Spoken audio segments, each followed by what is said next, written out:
अस्सलाम वालेकुम।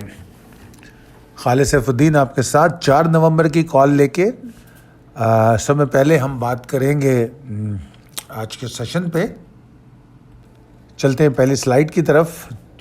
आज का सेशन अल्हम्दुलिल्लाह बड़ा ही हैरान कुन सेशन था, क्योंकि कल की कॉल में मैंने कहा था कि ये कोई दो राय नहीं है, मार्केट में शदीद मंदी है। तो मार्केट में तो मंदी थी, मगर जैसा आपको पता है कि we believe on technicals, we believe on levels, we respect the levels.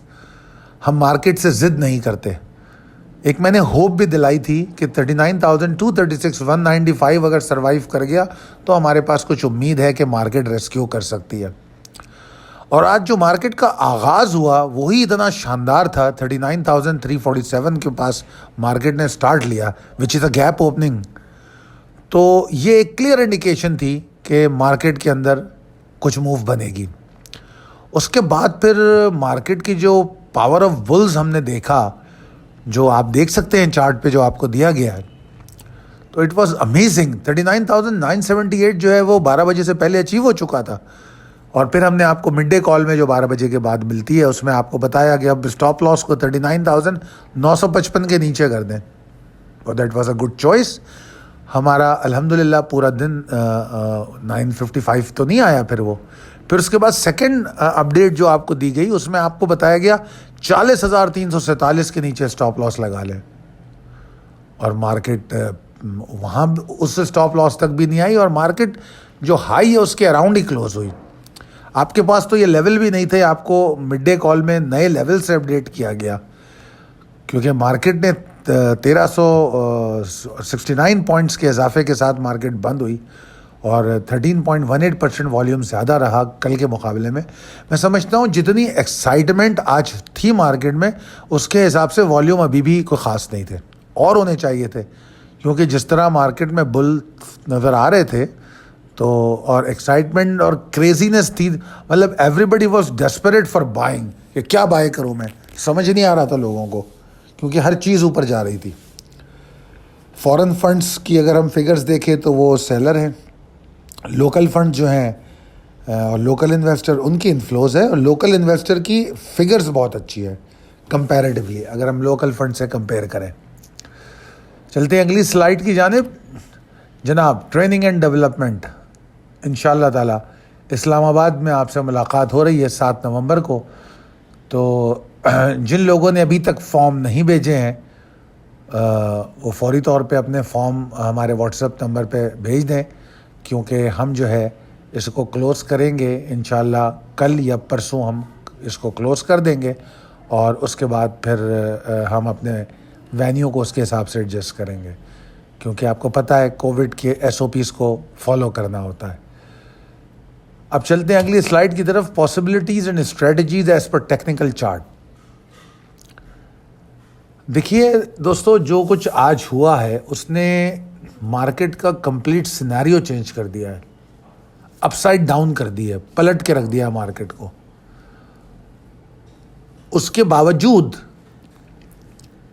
हम जो है अपने रिस्क मैनेजमेंट को नहीं भूलेंगे। पहले तो ये बात आप याद रख लीजिए कि अगर मार्केट अपसाइड डाउन भी कर दिया है उसने, बियर्स को टोटली पछाड़ के रख दिया, तब भी हम अपनी रिस्क मैनेजमेंट को इग्नोर नहीं करेंगे। एक बात ये।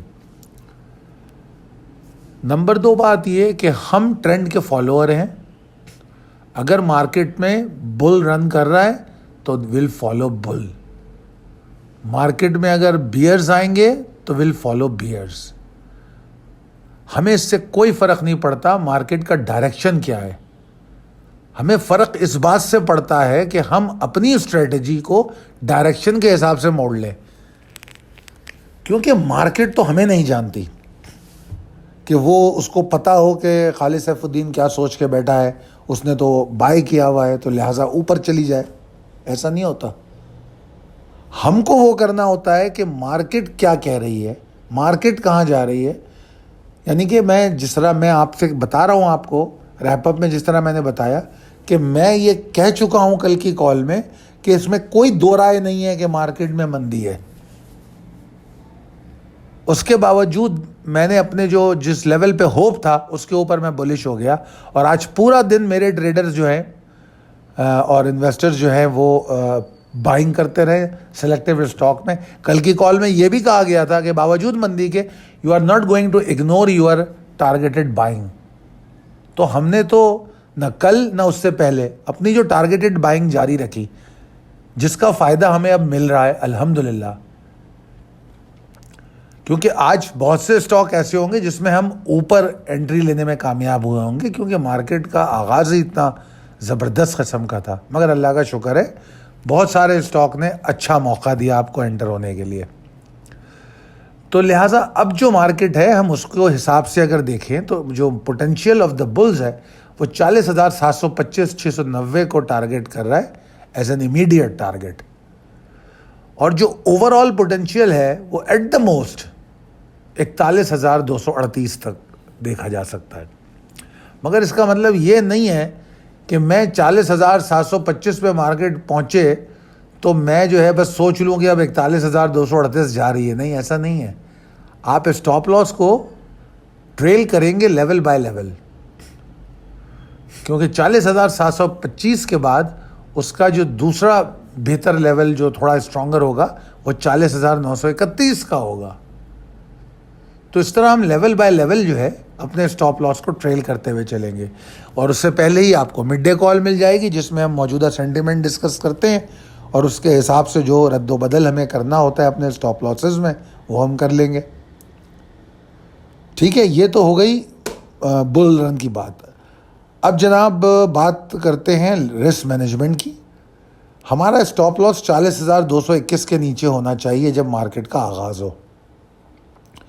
उसके बाद आगाज़ के साथ अगर वो ऊपर जा रही है तो हम उसके साथ साथ ऊपर जाएंगे, ट्रेल करेंगे स्टॉप लॉस को। एक चीज़ मैं यहाँ बताना चाहता हूँ, जो रेस्क्यू लेवल मैंने आपको दिया था 39,236,195 which was the bottom also, तो वो एरिया अब 39,978 और 955 का जो लेवल है वो उसकी जगह ले लेगा।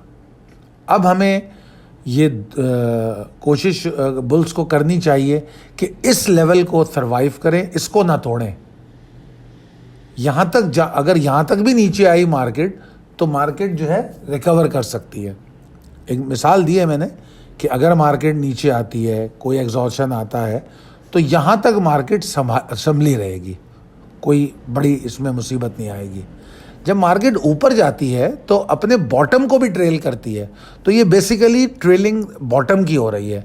जो 39,195 236 का लेवल है, अब उसकी जगह हम इसको बॉटम बनाएंगे। ठीक है, तो so will go bearish below 39,955। जिस तरह हम कह रहे थे ना 195 के नीचे एग्रेशन दोबारा आ जाएगी, उसी तरह अब 39,955 के नीचे एग्रेशन आ सकती है। ठीक है जी, मार्केट ने इतनी जगह बना ली है कि अगर कोई एग्जॉर्शन हो तो कोई फ़र्क नहीं पड़ता, उसमें हम अपने पोर्टफोलियोज़ को रीस्केजुअल कर सकते हैं। आप हो सकता है कोई स्टॉक बेचें और आप कोई स्टॉक खरीदें वापस, कोई ऊपर जा रहा होगा, कोई थोड़ा एग्जॉस्ट हो रहा होगा तो आप स्विच कर सकते हैं। ठीक है ना, तो हो सकता है इसका मौका मिले आपको। जैसी आज मार्केट थी, ज़रूरी नहीं है कि मार्केट कल भी उसी तरह रहे कि सीधी स्ट्रेट ऊपर जा रही हो, एग्जॉस्शन ही ना हो, ऐसा ज़रूरी तो नहीं है। तो इसलिए हम मल्टीपल पॉसिबिलिटीज़ पर गौर करेंगे, और जैसे जैसे मौके मिलेंगे स्क्रिप्ट कॉल आपके पास अभी आएगी, उसको देखिएगा। और आज जो पूरा दिन आप लोगों से बात होती रही है तो उसमें आपको मैं पहले ही स्टॉक्स बता चुका हूँ कि जो आपने बाय करने थे, तो कुछ तो लॉक पे बंद है, कुछ में अभी भी जगह बाकी थी, तो यकीनन आपने बाय किया होगा, तो फॉलो कीजिएगा इसको। तो अल्लाह ताला आप लोगों के लिए कामयाबी के रास्ते खोले और आप लोगों को बहुत सेहतमंद रखें। बहुत शुक्रिया, मेरे लिए भी दुआ फरमाइए। कॉल को अपने दोस्तों अहबाब के साथ शेयर कीजिए, चैनल को सब्सक्राइब कीजिए। थैंक यू, अल्लाह हाफ़िज़।